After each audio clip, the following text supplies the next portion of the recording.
So right now we're coming across some more bolts that are difficult to undo.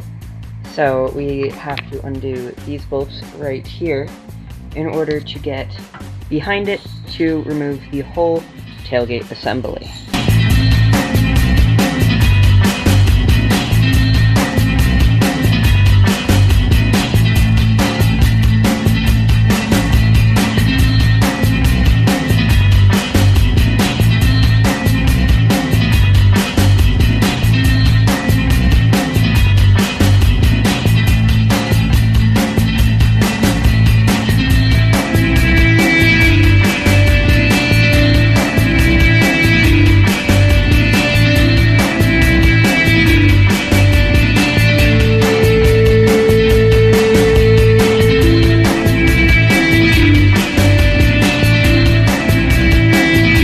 One eternity later.